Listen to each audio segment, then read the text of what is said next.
טוב, מתחילים. שלום לכולם. אני אורן סילברמן, מפקח בכיר על רישום מקרקעין בירושלים. עדיין מפקח גם בתל אביב, עד שיהיה מפקח אחר שיחליף אותי שמה. אנחנו נפגשנו פה לדבר על חוק החיזוק, תופעת הדייר הסרבן, אבל אנחנו תכף נצלול יותר לעומק ונראה למה אני לא כל כך אוהב את הביטוי הזה, דייר סרבן, וגם החוק לא. אז אנחנו נזכור ככה באופן כללי, ואני מקווה שנספיק בשעה הקצרה שיש לנו, על הדילמות הבסיסיות של החיים בבית משותף.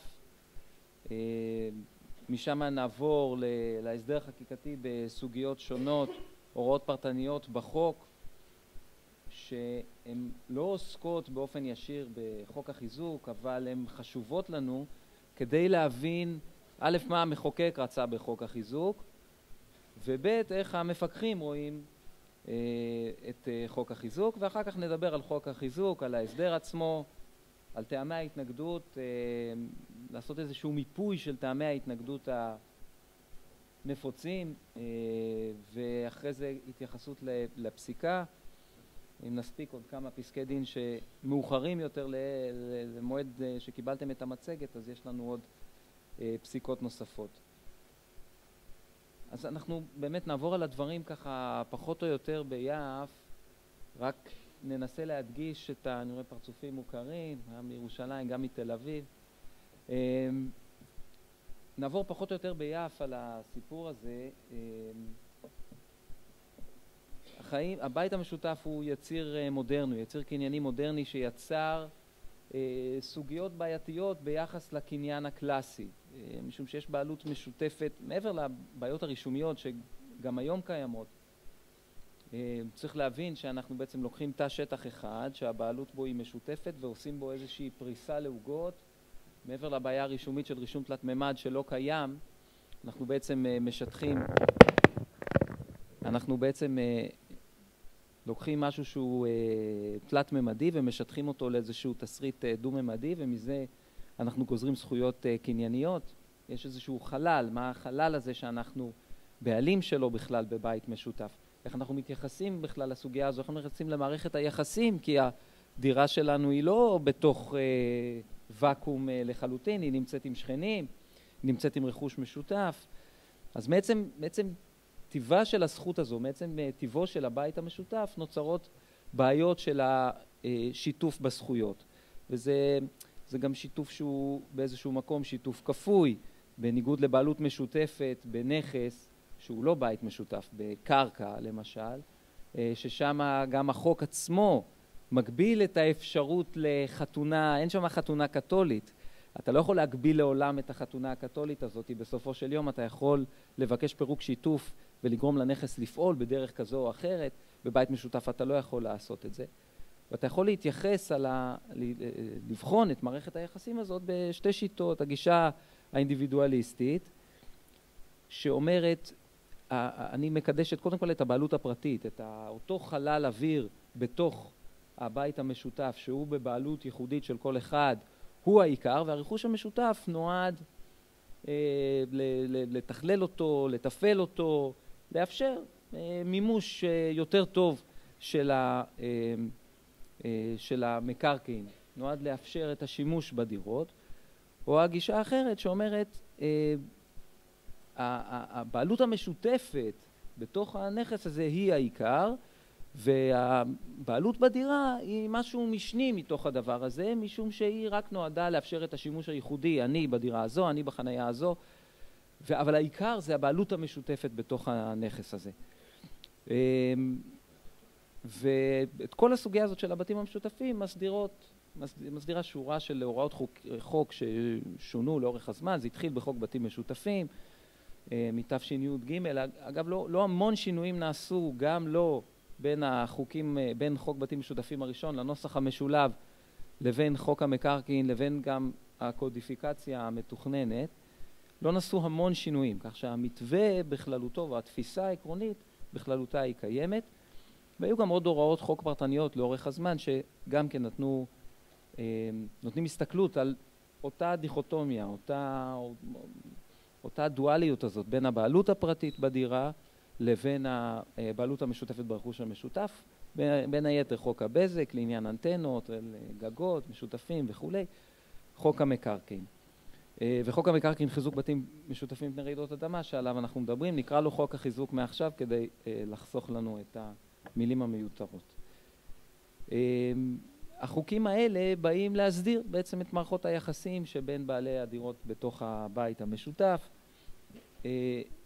הסדרה של הניהול של הרכוש המשותף בבית המשותף. ובתוך הגישה האינדיבידואליסטית והגישה השיתופית בין שתי הגישות האלה בעצם נע המחוקק בניסיון שלו להסדיר את ההתנהלות הכוללת של הבית המשותף.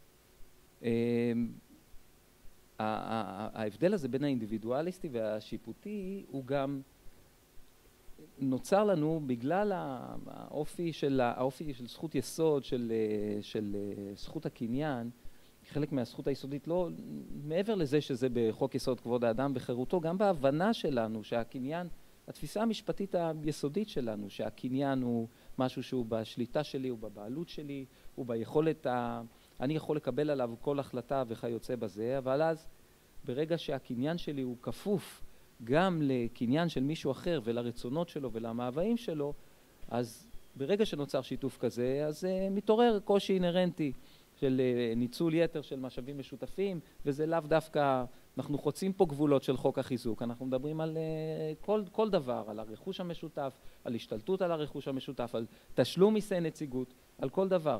אז זה ניצול יתר של משאבים משותפים, סחטנות, הפעילות, הנושא החופשי, בכל אחד ואחד מהתחומים שאנחנו כמפקחים עוסקים בהם ביום יום מכוח הוראות חוק המקרקעין, אבל בכל תחום שפרק ו' ופרק ו' אחד לחוק המקרקעין עוסקים בהם. והמחוקק מצא את הדרך לאזן בין האינדיבידואליסטי ובין הקניין הפרטי, בין הקניין הפרטי לבין הקניין השיתופי, על ידי נוסחאות איזון.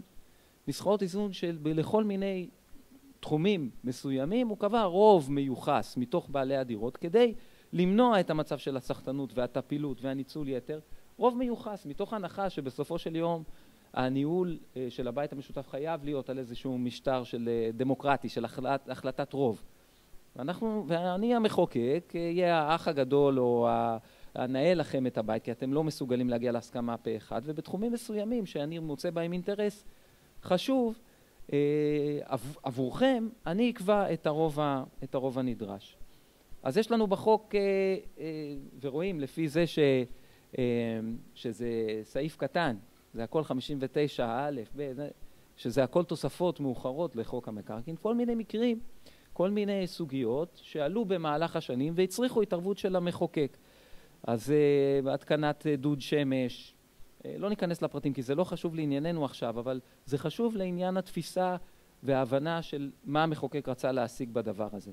אז יש לנו את התקנת דוד שמש שמאפשרת התקנת דוד שמש אם יש מספיק מקום ואישור הוועדה ללא הסכמה של בעלי הדירות, התנתקות ממערכת חימום מרכזית, וגם בכל אחד מהתנאים הוא לא רק קבע המחוקק את הרוב הנדרש, אלא גם הוא התנה את התנאים שהוא מצא לנכון, שהוא חשב שהם ראויים לעשות את האיזון. אז בהתנתקות ממערכת חימום מרכזית גם קבעו את התנאים, כמה משלמים מי שמתנתק, כמה הוא לא משלם וכיוצא בזה. התאמות לאנשים עם מוגבלויות, גם כן המחוקק רצה לקדם את העניין הזה, אז קבע בתוספת השנייה סוגים שונים של תיקונים או עבודות שאפשר לבצע, התאמות שאפשר לבצע ברכוש המשותף ברוב מיוחס, לפעמים בלי רוב בכלל, לפעמים עם רוב מסוים, לפעמים עם רוב אחר, תלוי בהתאמה, תלוי במצב וכיוצא בזה. החלפת ספק גז, התקנת מעלית שמדברת על רוב מיוחד של 2/3 מבעלי הדירות, הפעלת מעלית כמעלית שבת, אחד הדברים האחרונים שגם זכה לתיקון בתקנות, לחקיקה, תאורה בשבת ומועד, שגם בדברים האלה בוצע איזון על ידי המחוקק, אם יש מעלית אחת או יש 2 מעליות, מי משלם עבור ההפעלה, מי נושא בעלויות של התאורה בשבת ומועד וכו'. אז זאת הדרך שבה בחר המחוקק להתמודד עם כל הסוגיות האלה, שיש שתי נקודות גדולות לפני שאנחנו מגיעים לחוק החיזוק, שגם בהם בחר המחוקק להתמודד, והן כבר מקרבות אותנו עד מאוד לנושא שאנחנו מדברים עליו עכשיו. והראשון זה היה תיקון 18 לחוק המקרקעין, בעקבות גלי עלייה מרוסיה, רצון,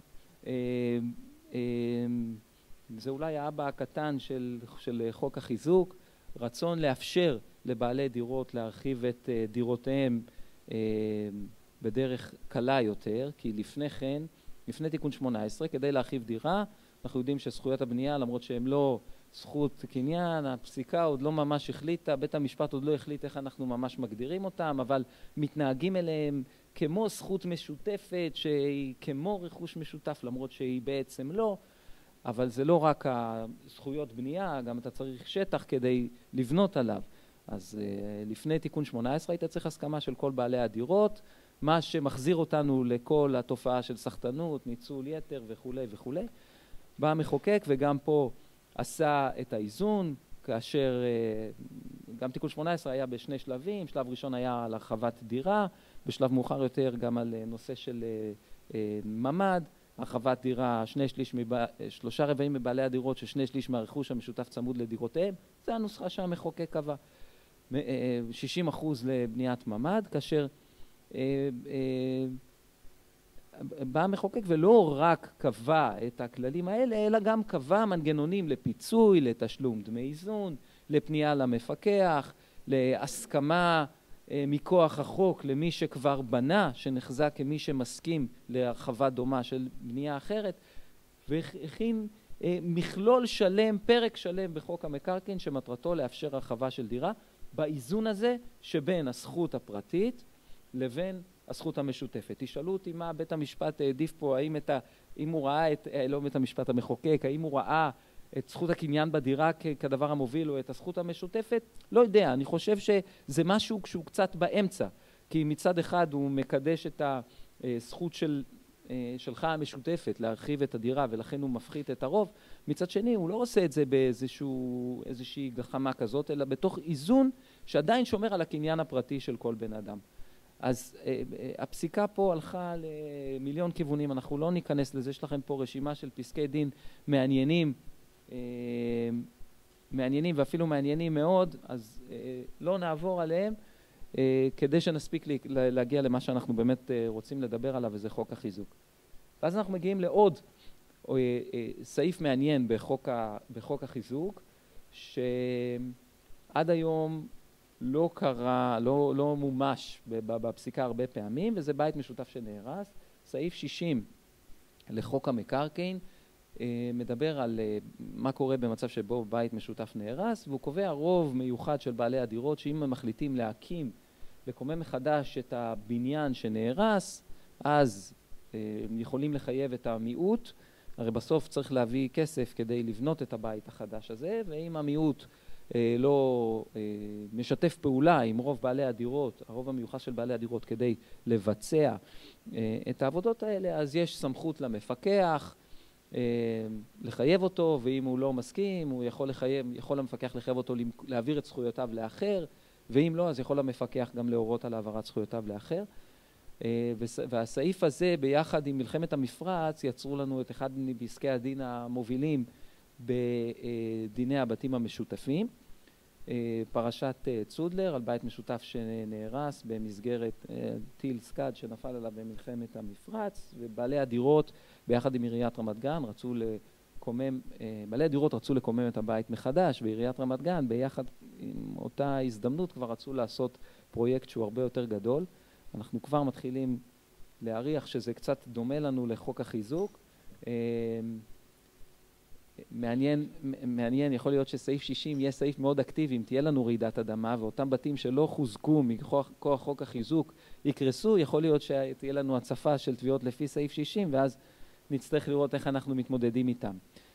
אבל במסגרת הזאת, בעצם בית המשפט בצודלר גם מדבר על הכל במערכת היחסים של הבית המשותף.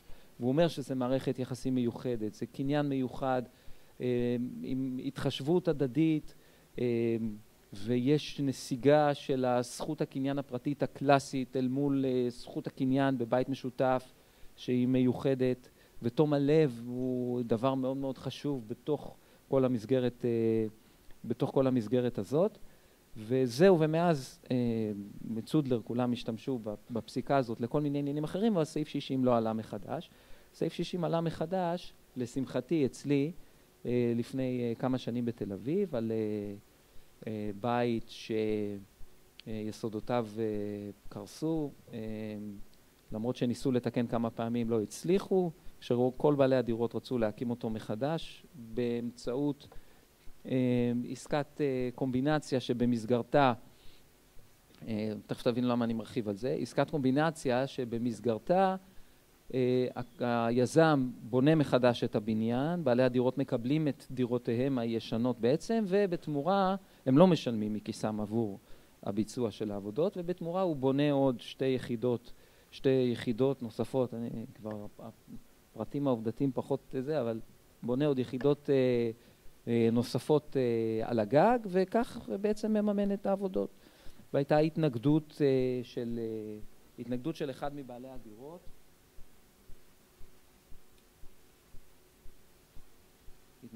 מבעלי הדירות, לביצוע העבודות, ושם מתעוררת סוגיה חשובה, משום שבסעיף 60 אומר שאני המפקח יכול לכפות על בעל דירה לשלם את חלקו בעבודות השיקום הנדרשות, ואותו בעל דירה אומר, אני מוכן לשלם, הוא גם יש לו, הוא גם הוכיח שיש לו מספיק. אני מוכן לשלם את חלקי בעלות העבודות, אני מוכן גם שהיזם הזה יבנה ויממן את החלק של בעלי הדירות האחרים, אבל אני רוצה להיות שותף בעצם ביזמות ולשלם את עלויות הבנייה לצורך העניין של החלקים שלי בזכויות הבנייה, ולקבל את החלק שלי בנוי.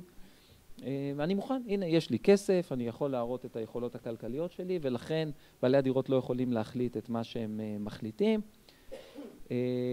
אחרי דיונים ארוכים, ראיות וכיוצא בזה, התביעה מתקבלת. בהיבט הזה שאני קובע, בין היתר, באקלים שתשימו לב, חוק החיזוק כבר קיים, אבל עדיין אין עסקאות של תמ"א. כשברקע, יש פה קהל שמכיר קצת, אז ברקע פסק דין קלצ'וק כבר קיים. פסק דין קלצ'וק היה בתחילת הדרך של תמ"א 38. בהתחלה חוק החיזוק הקנה סמכות למפקח רק אם קיים היתר בנייה, מה שיצר חסם משמעותי על הליכים לתמ"א 38, כי יזמים לא רצו לשלם את האגרות הכרוכות בהיתר בנייה, לפני שהם יודעים שיש להם הסכמות או את האישור של המפקח על אותם בעלי דירות שלא הסכימו.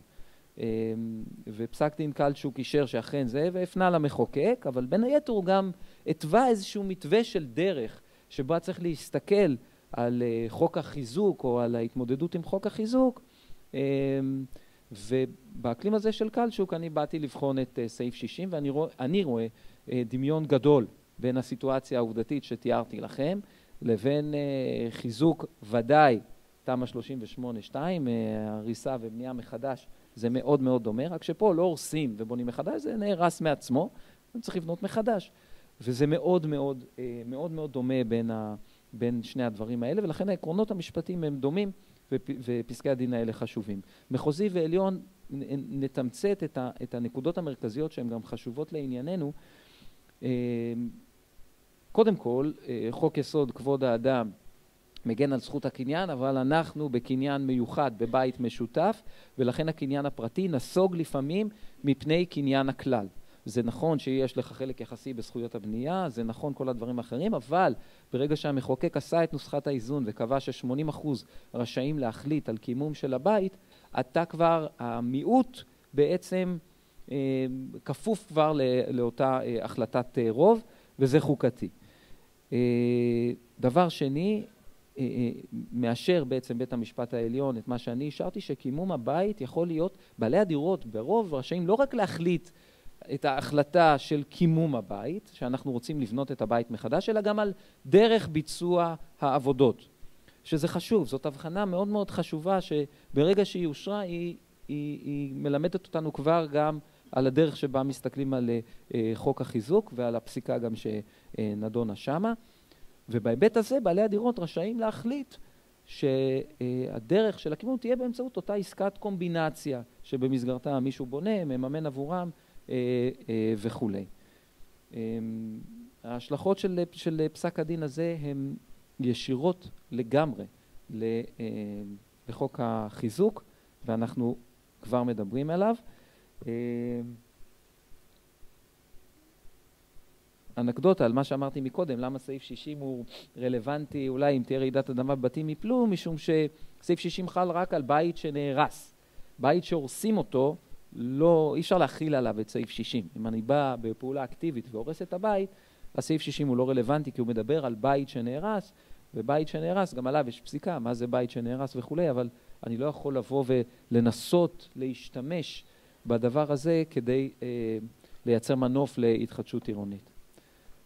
אז הגענו לחוק המקרקעין, חיזוק בתים משותפים, ובגדול גם החוק הזה הוא חלק מאותה מסכת כללית של המחוקק, שבא לעשות את נוסחת האיזון בין זכויות הפרט לבין הזכויות המשותפות ברכוש המשותף. במסגרת הזאת מאפשר החוק לבצע עבודות ברכוש המשותף, הרחבת דירה במסגרת תמ"א 38, בנייה של דירות נוספות. תיקון אחד, זה מה שדיברתי איתכם מקודם, בעקבות פרשת קלצ'וק, במקום היתר כתנאי סף, מספיק החלטה לאשר בקשה להיתר בתנאים, תכף נדבר על זה קצת יותר לעומק, כי גם זה כשלעצמו הוא דיון משמעותי. תיקון השני מ-2012 הוסיף את הסמכות למפקח לדון בתמ"א 38-2 של הריסה ובנייה מחדש, שזה שונה לגמרי מתמ"א 38-1, זה שתי חיות שונות לגמרי, הבחינות נפרדות, המשמעויות אחרות לגמרי, וכך גם הפסיקה. והתיקון השלישי מדבר על, מ-2014 מדבר על חוות דעת שבמומחיות, אם מצא המפקח שלצורך הכרעה בתובנה נדרשת לו חוות דעת מקצועית, אז יש פרוצדורה למינוי שמאי על ידי יושב ראש הוועדה להתחדשות עירונית, מתוך מטרה שזה שמאים שמבינים בהתחדשות עירונית וכיוצא בזה. אז אני מניח שכולכם מכירים, אבל בגדול, שינויים ברכוש המשותף, מספיק רוב של בעלי דירות, הרחבת דירה נדרש 60% מבעלי הדירות, זה הנחה על תיקון 18, כמו שאתם רואים. תיקון 18 בערך 3/4, פה אנחנו ב-60%, זה רק במסגרת תמ"א 38, בניית דירה חדשה, ופה צריך לשים לב, נוסחת האיזון כאן, לפעמים קצת מתבלבלים אנשים, במיוחד אנשים לא מיוצגים, ולכן זה חשוב כשמציגים את הדברים כלפי אנשים. בניית דירה, המחוקק לא שינה פה מושכלות ברמת הזכויות קניין, כי פה זה לא הרחבת דירה. הרחבת דירה כבר תיקון 18 זה גם איכשהו מסתדר לנו. בניית דירה חדשה זה כבר לשנות תפיסת עולם. החוק אומר שצריך הסכמה של כל בעלי הדירות. אפשר לבנות דירות חדשות בהסכמת כל בעלי הדירות, כולל הריסה בנייה, הסכמה של כל בעלי הדירות. אבל הנוסחת האיזון שמצא המחוקק פה היא רוב מיוחס של בעלי הדירות רשאי להגיש תביעה בפני המפקח שהוא יאשר את ביצוע עבודות.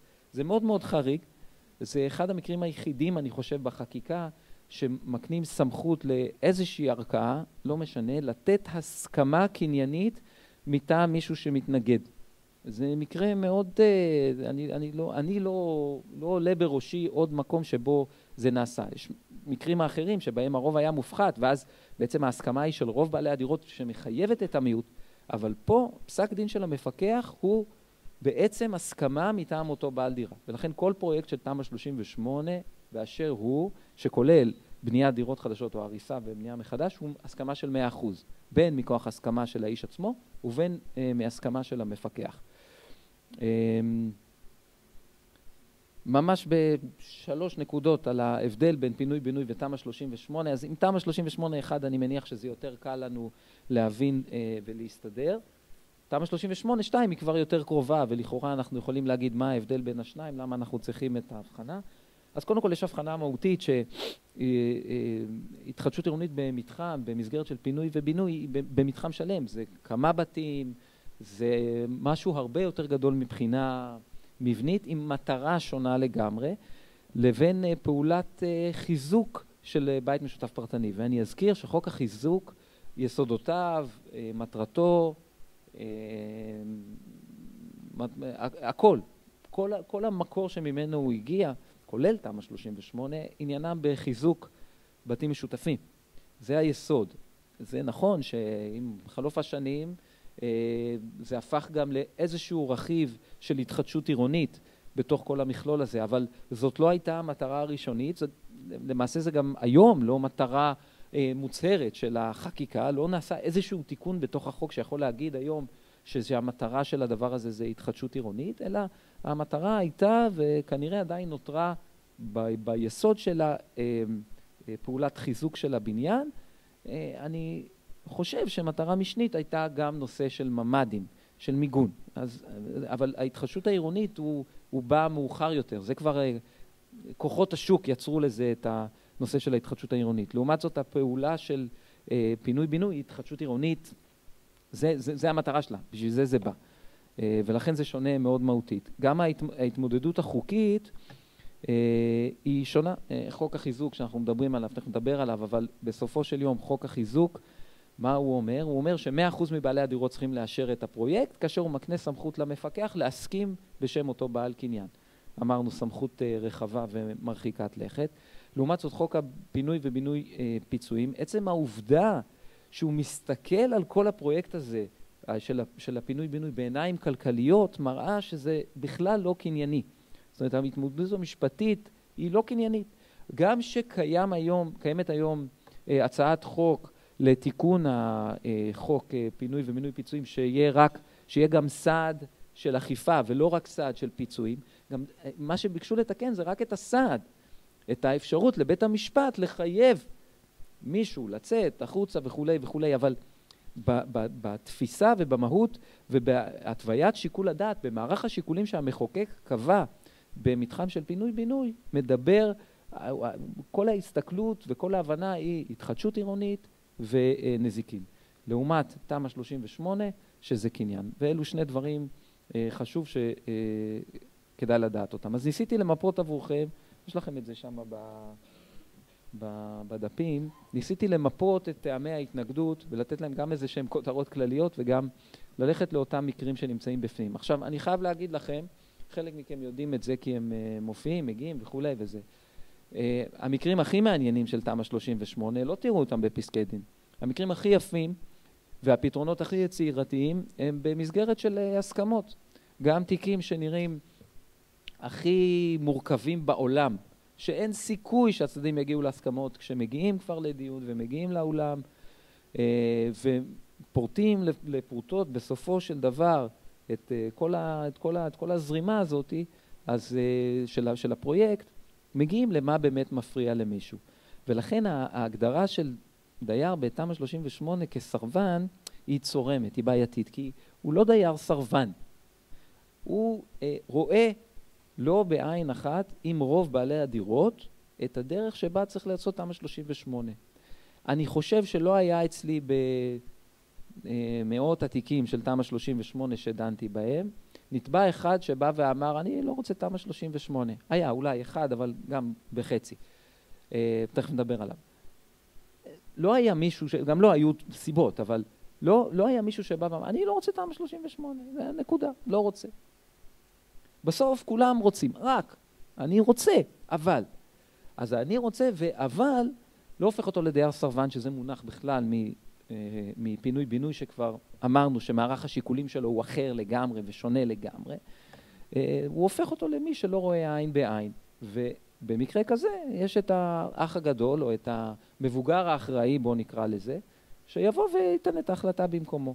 וזה המפקח. אז יש התנגדויות שהן קנייניות כלליות כאלה, כמו הטענה של צמצום חצר משותפת, שאין מספיק מקומות חנייה, לא מקומות חנייה בבניין, אלא שעצם תוספת יחידות, ואנחנו במקום שאנחנו לא מדברים על תוספת של 2 דירות, אלא מדברים על 2 דירות, על 4 כניסות וכולי, אנחנו מגיעים ל8 דירות, 12 דירות, עוד לפחות 12 חניות בכביש או ברחוב שהוא גם ככה עמוס, במקום שאין בו חנייה, ובמקום שגם אם משולם כופר חנייה, אז לא בטוח שממש החנייה שניתן לייצר היא באמת כל כך אפקטיבית לטובת הדבר הזה. אז למשל דבר כזה, טענה של העמסה על תשתיות, למרות שמתקנים את הצנרת ומתאימים את הכל גם לדירות החדשות, עדיין אנחנו מוסיפים על בית ישן, הרי בסופו של דבר תמ"א 38/1, אנחנו לוקחים בית ישן ומוסיפים עליו עוד משהו חדש, הופכים אותו יפה, אבל מלמטה הוא עדיין נשאר ישן. אז אלו טענות מסוג אחד, מהסוג הכללי. הן לא קשורות אליי ספציפי לזכויות קניין שלי, אני מסתכל באופן כללי על הבית. אחר כך יש את הטענות הקניין הפרטיות, שמדברות על ירידת ערך הדירה. וגם תיקים כאלה היו, מישהו שהרחבת הדירה אצלו, המשמעות שלה היא סגירת אחד החדרים. הרחבה נמצאת על אחד החדרים, או הממ"ד נסגר על אחד החדרים, ולכן הוא טוען, הדירה שלי תהיה שווה פחות, עוד פחות ממה שהיא שווה היום. או למשל דירה בקומת קרקע שמכפיל החנייה שעושים יהיה מול החלון שלה, למשל. טענה קניינית פרטית, שימוש בקניין פרטי לטובת הכלל. רוצים את המעלית לעשות, אבל כדי לעשות את המעלית רוצים לקחת מטר או 2 מטר מתוך הכניסה לדירה שלי. או שההרחבה או החיזוקים צריכים ליפול על השטח של הגינה הצמודה או על השטח של החנייה הצמודה. אובדן ערך שיפוץ פרטני, אני שיפצתי את הדירה ממש עכשיו, במאות אלפי שקלים בטוב טעם, ועכשיו הולכים להרוס את הקיר שמחבר למרפסת, ולהוסיף מרפסת, ולשנות את זה, ולשנות את ההוא, והורסים לי את השיפוץ. מיקום קומה, זה אחת הטענות, האמת שהיא הולכת ומצטמצמת קצת, אבל בהתחלה זו הייתה אחת הטענות המרכזיות. אני קומה אחרונה, קניתי קומה אחרונה, תמיד רציתי קומה אחרונה, זה היה פסגת השאיפות שלי, ועכשיו יהיו מעליי 2 דיירים נוספים. אותו דבר קומה תחתונה, אני קניתי מעל קומת עמודים כי רציתי שיהיה לי שקט מלמטה, ועכשיו תהיה דירה למטה שיוצמד להגינה ויעשו לי רעש מתחת לחלון. טענות של חסימת גישה, מדרגות שהיו קיימות או גישה שהייתה קיימת בין אם היא חוקית ובין אם היא לא חוקית, עכשיו חוסמים לי אותה כתוצאה מהפרויקט, או פגיעה באפשרות השימוש שלי בנכס.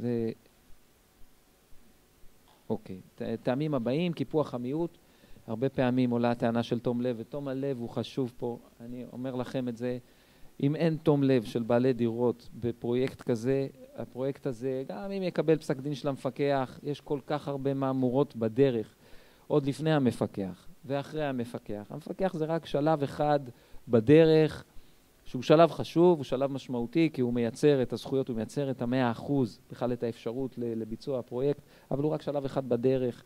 גם אחרי שיש פסק דין של המפקח, צריך עוד לעבור מסכת של תלאות, והולכים לבנות ביחד, וממשיכים בסוף לגור ביחד. ואם לא יהיה תום לב, במובן הכי פשוט של המילה, שאני אגיד את זה לילדה שלי בת 4, מה זה תום לב, והיא תבין. זה התום לב שצריך להיות בין בעלי הדירות, כדי שפרויקט כזה יצליח. פגיעה בשוויון, כולם מקבלים יותר ממני, או אני מקבל פחות מאחרים, או מי שמקורב לצלחת. הם קצת תום לב, פגיעה בשוויון, שקיפות, מידור, יש אחד שאף אחד לא אוהב אותו, הוא תמיד עשה צרות, אף פעם לא שילם מיסי נציגות, השתלט על החנייה, לכלך את החדר מדרגות, ואת השקית זבל הוא תמיד השאיר בכניסה לבניין, אז אף אחד לא משתף אותו, כי יודעים שהוא יעשה צרות, אף אחד לא מזמן אותו לאספות, אף אחד לא שולח לו את ההחלטות, זה לא טוב, זה לא טוב, לא טוב לטובת הניהול, אני לא אומר שזו התנגדות שתתקבל, אבל זה לא טוב. תכף נדבר על הפסיקה. תנאי ההתקשרות, גם כן, הרבה התנגדויות מופיעות בהקשר הזה, על פרטי החוזה, על ביטחונות, על תמורות, דברים ששמעתי מקודם בקצה של ההרצאה של עורך דין אלפרט. אני מסכים לפרויקט, אני גם מסכים ליזם, אבל הבטוחה לא מספיקה. היא מעמידה אותי ואת בעלי הדירות האחרים בסיכון, אני מסכים לפרויקט, אבל אני רוצה חלון כזה או חלון אחר. אני מסכים לפרויקט, אני רוצה חנייה או מחסן. יכולות להיות התנגדות גם על רכיבי השיפוץ, האם מאחדים לדירה, משפצים את הדירה, מחליפים מטבח, לא מחליפים מטבח, מחליפים דלתות כניסה או לא וכולי. על דרך הביצוע, זה כמובן שיכולה להיות מחלוקת. איפה אני ממקם את המעלית, מצד ימין, מצד שמאל, חצי קומה, לא קומה, קומה למעלה, קומה למטה, גישה, חניות, וחלופות למימוש, גם זאת יכולה להיות התנגדות. יכול בעל, זה אחד מטעמי ההתנגדות, בעל דירה ואומר, הם רוצים לבצע את זה בצורה הזאת, אבל מאז כבר יש תמ"א 38-2 ותיקון 3א ותיקון 3-4 ותוכנית הרובעים, ואפשר עכשיו לעשות ככה ואפשר לעשות אחרת. שיקולים סובייקטיביים, התנגדות שעולה הרבה פעמים, במיוחד אנשים מבוגרים, אנשים עם מוגבלויות, סוגיה מורכבת, סוגיה שדורשת רגישות, גם בהתנהלות וגם בהבנה של בעלי הדירות. מתחדדת, אוקיי, עוד שנייה אני אגיד את זה, אבל, וטעמי התנגדות משפטיים, שלא יתקיימו תנאי הסף לצורך העניין, לפי חוק החיזוק, שמדובר בבית מורכב, ולכן צריך לעבור משוכה מקדמית לפי סעיף 11, או כל מיני נימוקים טכניים מדוע כן אפשר לקבל את הפרויקט או אי אפשר לקבל את הפרויקט, והתנגדות סרק שבאמת כמעט ולא קיימת, אבל מי שרוצה, שאומר, אני לא רוצה להסכים. למה ככה? לא רוצה להסכים. זאת זכותי, אני לא רוצה להסכים. אז זאת ההתנגדות הכי פשוטה, אבל היא כמעט ולא קיימת. כל הטעמי ההתנגדויות האלה זה אולי מיפוי כזה קצת, הוא מיפוי שמדבר מתוך הניסיון והתביעות שמגיעות, אז חלק ניכר מהטעמי התנגדות האלה, לא תראו להם פתרון בפסיקה. כי הם, כל מקרה ונסיבותיו, הם נגזרת של הבית הספציפי, הם נגזרת של האנשים, הם נגזרת הרבה פעמים של היזם, הם הרבה פעמים נגזרת של הרווח היזמי. פרויקט שהוא ממש כדאי, אז פותרים הכל. מכל דבר. פרויקט שהוא קצת פחות כדאי, אז אנחנו ממש מתקשים על כל מיני דברים. אבל עכשיו תיקחו את כל הנימוקים האלה, ותעצימו אותם על תמ"א 38-2, לפחות בחלק מהדברים. איך מתמודדים עם מצב רפואי, עם מוגבלויות של מישהו שאתה הולך עכשיו לפנות אותו, מהבית שלו ל3 שנים, זו הסביבה שהוא חי בה. מישהו למשל שלא, הוא שוקל 300 קילו והוא לא יכול לצאת מהבית שלו, לא יצא מהבית שלו שנים, כדי להוציא אותו צריך לסחוב אותו 4 אנשים. איך אתה מתמודד עם זה? למזלי, היה לי תיק, עורך דין אלפרט עוד פה? לא. למזלי היה לי תיק כזה, ולא הייתי צריך לתת פסק דין, כן? לא יודע מה הייתי פוסק, אני אומר את האמת, לא יודע מה הייתי פוסק. אבל איך אתה מתמודד עם זה כמפקח? אתה הולך לביקור במקום, כי הוא בן אדם עם 300 קילו, הוא לא יוצא מהבית, ומגיעים להסכמות. ומגיעים להסכמות, כי אחרת מה אני אפסוק? אני לא יודע. אז בואו נלך לפסיקה ונראה איך הפסיקה התמודדה עם החלק המשמעותי של הטענות. ואמרתי לכם בהתחלה שהיה לי חצי התנגדות כזאת של... אז גם בחוק החיזוק התמזל מזלי, ופסק הדין המשמעותי הראשון גם כן היה אצלי, והגיע למחוזי והגיע לעליון, ויצר את ההלכה שכולנו מכירים, וכולם עכשיו מצטטים אותה בפסקי הדין, וזה בסדר גמור. ושם הייתה לי חצי התנגדות כזאת של למה ככה, אבל היו גם טענות משמעותיות. ועכשיו אתם מסתכלים על פסק דין שומרוני, ומתייחסים עוד פעם לסעיף 60 לרואן ביזנס, רואים שהדברים מאוד מאוד קרובים. כי גם פה בעצם הפסיקה אומרת שהסמכות של בעלי הדירות היא לא רק לאשר את עצם ביצוע הפרויקט, עצם התמ"א 38, אלא לאשר גם את דרך ההתקשרות, את דרך ביצוע החלופות, כאשר המפקח שמוגשת אליו תביעה, אחרי שהתקיימו תנאי הסף וקיים הרוב הנדרש ויש היתר בנייה, או החלטה לאשר בקשה להיתר בתנאים, צריך לבחון את השוויון בין בעלי הדירות, את הפרת השוויון, שההסתכלות היא על המיעוט דווקא, זאת אומרת, זה שבעלי הדירות ברוב הסכימו, יכול להיות שביניהם השוויון הוא לא מופר, אבל צריך לבדוק את המיעוט, שהמיעוט לא נפגע ביחס לבעלי הדירות, וכבר אני מדגיש, וכבר שם הדגשתי את זה, זה לא שוויון כלכלי. בסופו של יום בפרויקט של תמ"א 38 לא יהיה שוויון כלכלי. אין דינה של דירה בקומת הקרקע כדינה של דירה בקומה העליונה, לא מבחינת התמורות או שהיא נותנת לפרויקט, זאת אומרת הנזקים שהיא נושאת על עצמה, ולא מבחינת ההנאה שלה. דירה בקומה העליונה נהנית ודאי מהמעלית יותר מאשר דירה בקומה הראשונה. לעומת זאת דירה בקומה הראשונה סובלת יותר ודאי מחניות מאשר דירה בקומה העליונה. דירה קומה עליונה שהייתה קומת הגג עם נזילות ובעיות וזה, עכשיו לא תהיה קומה אחרונה, יכול להיות שהיא מרוויחה. דירות האמצע אני בכלל לא מדבר עליהן, לא יודע אם זה לפה או לשם, מרוויחות יותר, מרוויחות פחות. גם ברמת התמורות המתקבלות, אף פעם לא יכול להיות שוויון כלכלי אבסולוטי. עצם השינוי בין הקומות יוצר שינוי בשווי בשווי השמאי. יש מקרים שדירות תחתונות יהיו שוות יותר, יש מקרים שדירות עליונות יהיו שוות יותר, אז אף פעם לא יהיה שווי. לא בתמורה, לא בשווי לפני, לא בשווי אחרי, ולכן השוויון הוא לא שוויון כלכלי. השוויון הוא שוויון מהותי, שכולם מקבלים את מה שהם צריכים לקבל. אנחנו תכף ניכנס למקרים שדיברו על שוויון באופן יותר פרטני. המפקח צריך לבחון פיחותים בשווי הזכויות וחלופות ברות ביצוע לפרויקט. זאת אומרת, אם יש, תבוא התנגדות, במסגרתה היא תגיד, הם רוצים לעשות עכשיו תמ"א 38-1. הנה, אני מביא הצעה קונקרטית, עם בקשה להיתר בנייה, עם הסכמה של רוב נדרש של בעלי הדירות, לביצוע תמ"א 38-2, אני יכול לומר לכם שההתנגדות כזאת היא תתקבל. לא נחייב אותו. היתרונות של תמ"א 38-2 הם עולות לאין שיעור על תמ"א 38-1. אם יש התכנות קונקרטית, משפטית, תכנונית, פיזית, משפטית, תכנונית, פיזית, והסכמה של בעלי הדירות לביצוע הפרויקט, למה לא? אני בעד, רק בעד בעלי הדירות. הם היחידים שמעניינים אותי. אם יש אפשרות כזאת, בבקשה. אז את כל זה אנחנו צריכים לבדוק, שם לא היה את כל הדברים האלה, היו טענות, אבל לא הייתה שום קונקרטיזציה לאף אחת מהחלופות שהוצאו, וגם לא הוכח שהיו שם פיחותים בשווי הזכויות.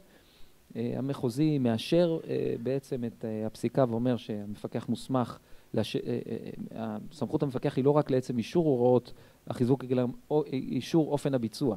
כאשר אני נותן הסכמה מטעמו של בן אדם, אני יכול גם להסכים איך יבצעו את זה. אני לא מסכים רק את העובדה שהוא ביצע, שיבצעו את הפרויקט. בית המשפט העליון נכנס גם לקרביים של בכלל של חוק החיזוק ושל פסק הדין אצלי, ומדבר על אישור הסכם התמ"א ופרטיו, על החובה לקיים את תנאי הסף, שזה אנחנו דיברנו, אבל מה שחשוב לכם זה קודם כל הוא מאשר את הפרקטיקה הזאת, שלמעשה חייבים לפתוח את זה. עד פסק דין שומרוני, חוק החיזוק, אם תקראו אותו, הוא בדומה לסעיף 60, מדבר על פעולה שמבוצעת על ידי בעלי הדירות, והוא קובע הוראת חוק שמחייבת בעל דירה להשתתף בכל ההוצאות. אם מתקבלת החלטה וזה, ויש אישור של המפקח, בעלי הדירות עצמם צריכים להיות הבונים, והוא צריך להשתתף בהוראות. החוק לא מדבר על יזמות, ולא מדבר על קומבינציה, ולא מדבר על זה שמישהו אחר ייכנס בנעליהם, מבנה, יממן עבורם, ואף אחד מכיסם, מהם לא יוציא את הכסף מהכיס. אגב, גם שומרוני, בדומה לרואן ביזנס, אמר, אני מוכן לשלם את חלקי. אני מוכן לשלם את חלקי בכל עבודות החיזוק, בבניית המעלית, ברחבת הדירות, ובבנייה של הדירות החדשות. אני רוצה שותפות עם היזם. מגיע לי 20 מטר, אני רוצה 20 מטר בדירה החדשה. לכאורה, חוק החיזוק, זה המתווה שחוק החיזוק הלך בו. פסק דין שומרוני היה הפעם הראשונה שבו בעצם אמרנו, לא, בעלי הדירות יכולים גם להחליט איך הם רוצים לבצע את זה, ובית המשפט העליון מאשר את הפרקטיקה הנוהגת, שבמסגרתה יש יזם, שהיזם מבצע את זה עבור בעלי הדירות, ובעלי הדירות לא מוציאים את הכסף מהכיס. ונותן רשימה של שיקולים, שהם השיקולים המנחים בעצם היום לבחינה של פרויקטים של תמ"א 38. אני אפתח סוגריים ואגיד תמ"א 38-1, כי אני לא בטוח שבתמ"א 38-2 השיקולים נותרים זהים.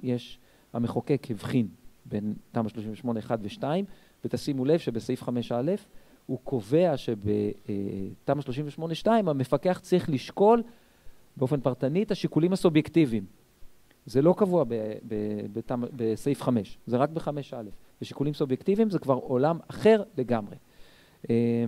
אז אנחנו צריכים לבחון את טעמי ההתנגדות, את בחינת ההטבה, פגיעה מהותית במיעוט, חלופות קונקרטיות, שוויון ושיקולים אחרים. אלו כללי היסוד שיש לנו. נרוץ על עוד כמה דברים חשובים. שגית, פרשת זוהר וקדרון, גם כן אצלי, בית המשפט המחוזי, בית המשפט העליון דחה ברה על החלטה לעיכוב ביצוע, ולדעתי לא הגישו עוד ערעור נוסף אחר כך. ובעצם שם המחלוקת שבין הצדדים הייתה בסדר, עושים את הפרויקט, עושים את הפרויקט עם היזם, נשארה לנו מחלוקת לגבי פרטי ההסכם. לגבי פרטי ההסכם, פרטנית, עיקר המחלוקת נבעה שם מהוראות הבטוחות, ובמסגרת הזאת אני קבעתי שהמפקח מוסמך להתערב בתוך מסגרת הוראות הבטוחות, אבל לא בכל תנאי, כי הרי לכאורה זה סותר את הקביעה הקודמת של שומרוני, שבה אמרנו שהבעלי הדירות רשאים להחליט על דרך ההתקשרות. אז זה נכון שבעלי הדירות רשאים, אבל אני קבעתי, ובית המשפט המחוזי אישר שלמפקח יש סמכות בהתאם לסעיפים 74 לחוק המקרקעין, 75 לחוק בתי המשפט, וסעיף 5 לחוק החיזוק, יש סמכות לתת כל סעד, ובין היתר הסעדים שיכול המפקח לתת הם גם סעדים שמתייחסים לפרטי ההתקשרות הקונקרטית. ודאי אם בא המחוקק ואמר, אתה כמפקח תיתן הסכמה מטעמו, זאת אומרת הוא הכניס אותי בנעליו, אז אני צריך לשקול את נעליו ואומר, זה ההסכמה שאני מוכן לתת מטעמו. עכשיו, זה לא יינתן בכל מקרה, וזה לא יינתן בכל סיטואציה, וזה לאו דווקא התנגדות שתתקבל בכל מקרה, אבל אם היא תוכח כהתנגדות קונקרטית, שיש לה היתכנות ממשית, אז היא בהחלט תתקבל. ובמקרה הזה מה שהיה זה שהיזם שהיה בדיון, לא צד להליך, אבל היה בדיון, הסכים. אמר שהוא מסכים לשפר את הביטחונות. אבל הצדדים עדיין לא הגיעו להסכמה. אז מאחר והוא הסכים לשפר את הביטחונות, יש חלופה קונקרטית. אני סברתי שהביטחונות שהוצאו היו נמוכים מדי, ולכן העלינו פסקתי להעלות את הביטחונות. ולכן, מה אפשר להגיד בפסיקה כזו? שההתנגדות התקבלה או לא התקבלה? אני לא יודע איך להגדיר את זה, אם היא התקבלה או לא התקבלה. לכן אני אומר שאין דייר סרבן. הם לא ראו עין בעין, בסוף הפרויקט יצא לפועל.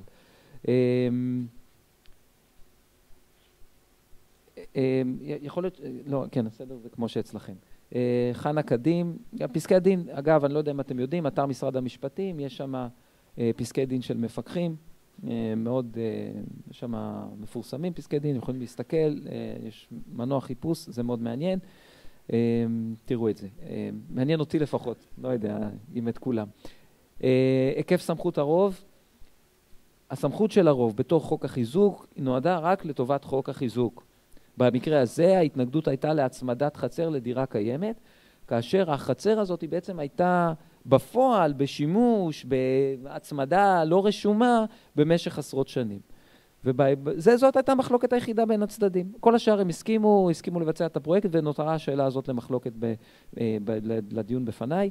ואחרי שאני בחנתי את הדבר הזה, אני הגעתי למסקנה שחוק החיזוק נועד לחוק החיזוק. הוא לא נועד למקצה שיפורים לחוק המקרקעין, ואם כדי להצמיד חצר בחוק המקרקעין, אתה צריך הסכמה של 100% מבעלי הדירות, ואם אין לך הסכמה כזאת, אתה צריך ללכת לבית המשפט המחוזי, כדי לקבל פסק דין קנייני, אז זה מה שאתה צריך לעשות. חוק החיזוק לא נועד לשיפורים כאלה. אגב, בפסק דין שומרוני, שההתנגדות שלו נדחתה, התנגדות אחת כן התקבלה, כי במסגרת אותו פסק דין ביקשו להצמיד חנייה לאחד מבעלי הדירות, רק לאחד מבעלי הדירות, שהוא היה היזם המרכזי, המוציא והמביא, והוא באמת קידם, בעלי הדירות רצו לשפר אותו, וזה בסדר גמור, אבל לא הייתה הסכמה של שומרוני. אז בהיעדר הסכמה של שומרוני, אי אפשר היה להצמיד את החנייה, ואת זה דחיתי.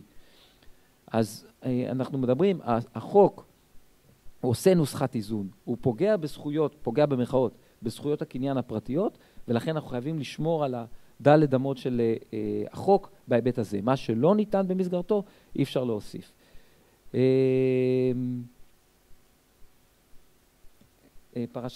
פרשת רוזנברג, דיברנו על 5.5 א'.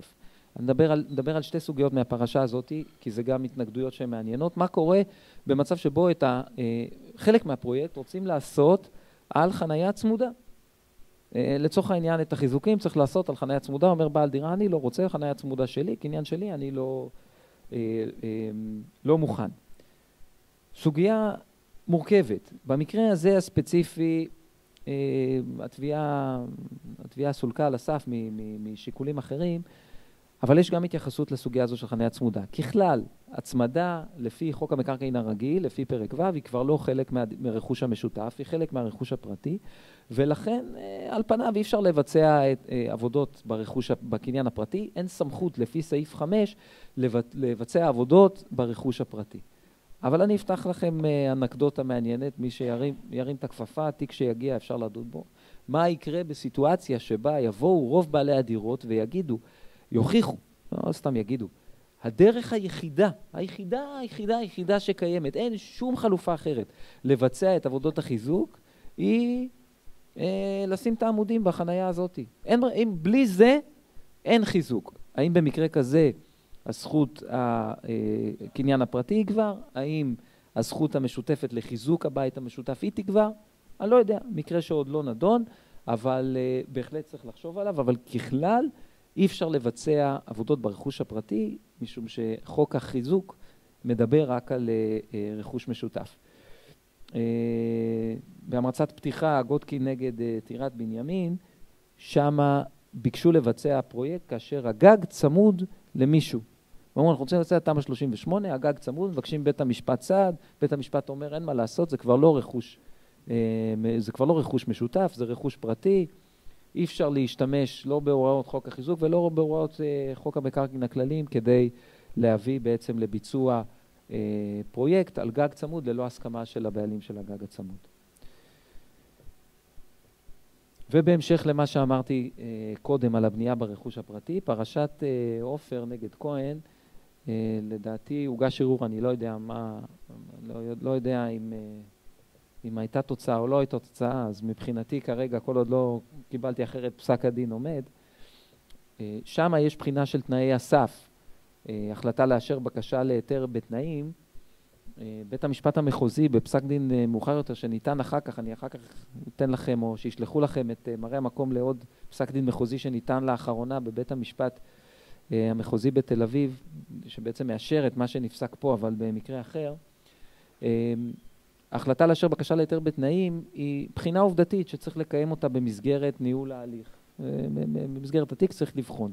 כאשר פה השאלה הייתה, בעצם הוועדה המקומית אמרה, אני מאשרת את התוכנית, אבל אם אתם רוצים את התוכנית כמו שהיא, אתם צריכים לקבל אישור ועדה מחוזית, בגלל סיבות תכנוניות כאלה ואחרות. אם אתם מורידים איזשהו אלמנט מהתוכניות, אז התוכנית מאושרת. בעלי הדירות החליטו להוריד את האלמנט, ואז נשאלה השאלה, האם זו תוכנית מאושרת או לא תוכנית מאושרת. כי טען המתנגד, הם צריכים לעבור עוד דרך הוועדה המחוזית. אני קבעתי שהבחינה, האם יש החלטה לאשר בקשה להיתר בתנאים, היא שאלת התלות. אם כל מה שנדרש עוד לעשות כדי להוציא את ההיתר, זה פעולות מצד המבקש, שהוא יעשה את זה, ישלם אגרות, יקבל היתר, זה החלטה לאשר בקשה להיתר בתנאים, גם אם יש תנאים אולי אפילו מהותיים שעוד נדרשים לקיים, כמו למשל שינוי של התוכנית. אבל הוא לא צריך לעבור ועדה מחדש, זה בסדר. בהשלכה לפסק הדין המחוזי, אני התחלתי ב10 דקות איחור, מגיע לי עוד כמה. לא? מה שתרצה. בהשלכה על הדבר הזה, אותו דבר החלטת ועדת ערר. ועדת ערר, לצורך העניין דנה, אגב, ועדת ערר, דיון בוועדת ערר הוא לא תנאי בתנאים שנקבעו בסעיף 1 להחלטה לאשר בקשה להיתר בתנאים. ולכן אם הוגש ערר, בעיקרון החלטה לאשר בקשה להיתר בתנאים מתקיימת. לא בכל מקרה אני דחיתי את הדיון בתובנה אם הוגש ערר, לפעמים כן. זה תלוי בערר, כי אם הערר יכול להשפיע משמעותית על הבנייה, הרי בסופו של דבר האישור שלי הוא לגבי בנייה ספציפית, לגבי בקשה ספציפית להיתר בנייה. ולכן אם הערר, יש סיכוי שהוא יתקבל וישנה מהותית את מה שאנחנו מדברים עליו, אין טעם לקיים דיון משפטי מורכב עם השלכות משמעותיות על בעלי הדירות עצמם. כשיכול להיות שבסופו של יום לא יהיה לו שום טעם לאור החלטת ועדת ערר. אז לפעמים אני מעכב, לפעמים לא, זה תלוי בנסיבות הקונקרטיות.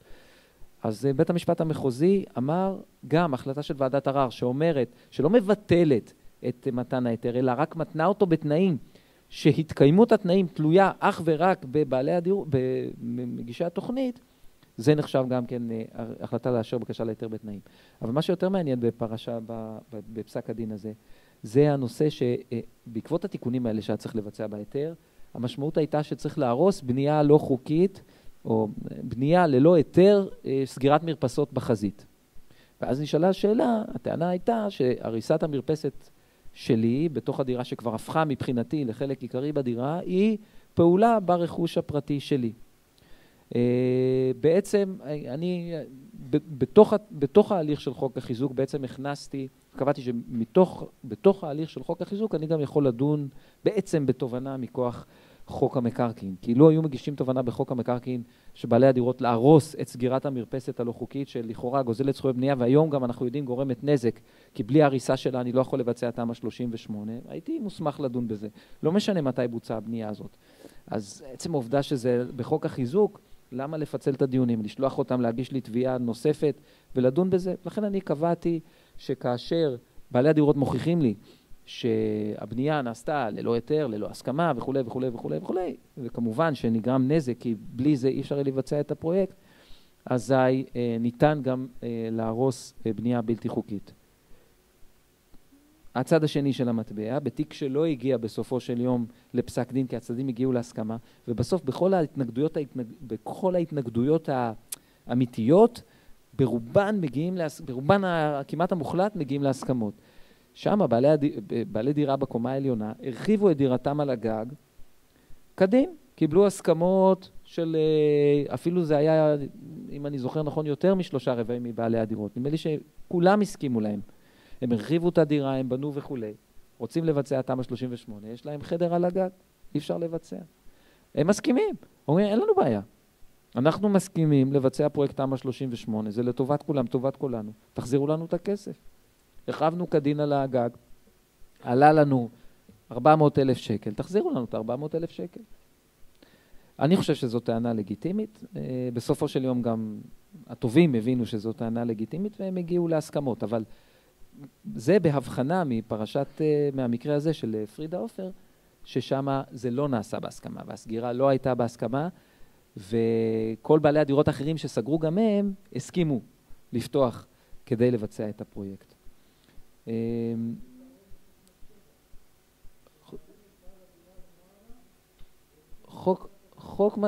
חוק מס שבח לא רלוונטי לחוק המקרקעין, לא רלוונטי לזכויות הקניין, אתה לא יכול, אני כמפקח לא יכול להכריח בעל דירה לעלות למעלה. אם הוא לא מסכים, אז הוא לא מסכים. אם הוא מסכים יופי, אבל אם הוא לא מסכים, זה לא יקרה בחוק, בטח לא ב-38(1). 38(2) כבר מתעוררת השאלה של חלוקת הדירות החדשות, שהיא סוגיה בפני עצמה. בפרשת שמש נגד פרנקו, מדובר על הבחינה של השוויון הכלכלי בין בעלי הדירות, מה שאמרתי לכם מקודם, השוויון הוא לא שוויון כלכלי. אנחנו בודקים שוויון מהותי, שוויון בין שווים. במקרה ההוא עלתה טענה שאותה הרחבה של הממד בעצם מבטלת חדר, ולכן ערך הדירה בכלל יורד.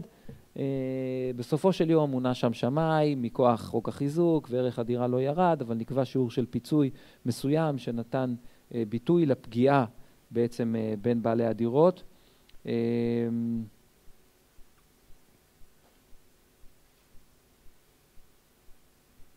עוד דוגמה להתנגדות שכן התקבלה בפסיקה, ואחרי פסק הדין, אגב, הם הגיעו להסכמות, ואז הגישו בקשה לביטול פסק הדין, אבל במקרה הזה של אנגל, אני מוותר על גרנות, אתם תקראו ותלמדו לבד. במקרה של אנגל החזקות, מה שהיה זה שההרחבה, המשמעות שלה היה ביטול יחידה בקומת המרתף, שההרחבה, המשמעות שלה הייתה ביטול של מדרגות כניסה חיצוניות לנכס בקומת הקרקע. זו הייתה המשמעות של עבודות החיזוק. המדרגות קיימות מרישום הבית המשותף, זו פגיעה קניינית, קבעתי שזו פגיעה קניינית משמעותית, יותר מזה. באותה מסגרת הוכח שניתן היה לעשות הרחבות במקום אחר, שלא היה מבטל את המדרגות, אבל היו בעלי דירות אחרים ששם השתלטו על החצר, והיו שם מזגנים של כל מיני חנויות וכו', ולכן היה יותר מסובך לפנות אותם. טענה של מסובך, טענה של יותר קשה, היא לא טענה רלוונטית לפגיעה בקניין. אתה לא יכול לבטל חדר מדרגות או כניסה או חלון, בגלל שיותר נוח לך להתמודד עם משה מאשר עם איציק שהוא קצת עבריין. זאת לא טענה. זאת טענת התנגדות שהתקבלה, בסופו של דבר הם הגיעו להסכמות. אחרון, עם פסק דין אחרון, פסק דין רוט, מהעת האחרונה, בית המשפט העליון בעצם עניין מעניין לעניין סמכות המפקח, לא מעניין, אבל הוא קובע באופן ברור את מה שאנחנו אומרים כל הזמן, שהסמכות של המפקח בניגוד לבתי המשפט הרגילים, היא נקבעת לפי העילה ולא מבחן הסעד, ולכן יכולה להיות אצלי תביעה של 200 שקלים על מיסי נציגות, כן, 200 ירושלמי, ויכולה להיות תביעה של 2 מיליון שקלים על מיסי נציגות, אחת אחרי השנייה. אז הסעד המבוקש הוא לא הרלוונטי, אלא עילה, ועילה, בית המשפט העליון קובע שעילה מכוח תמ"א 38 בכל ההיבטים שלה, הסמכות הבלעדית היא למפקח על רישום מקרקעין. ולכן בהיבט הזה, שם דובר על השאלה על שם מי ירשמו הדירות החדשות שנבנות בפרויקט, וגם בשאלה הקניינית הזו שלכאורה מסורה לסמכות בית המשפט המחוזי, המחוזי אומר סמכות המפקח. צר לי, נגמר לנו הזמן, לוחצים עליי פה, הייתי שמח לדבר עוד, אבל תודה.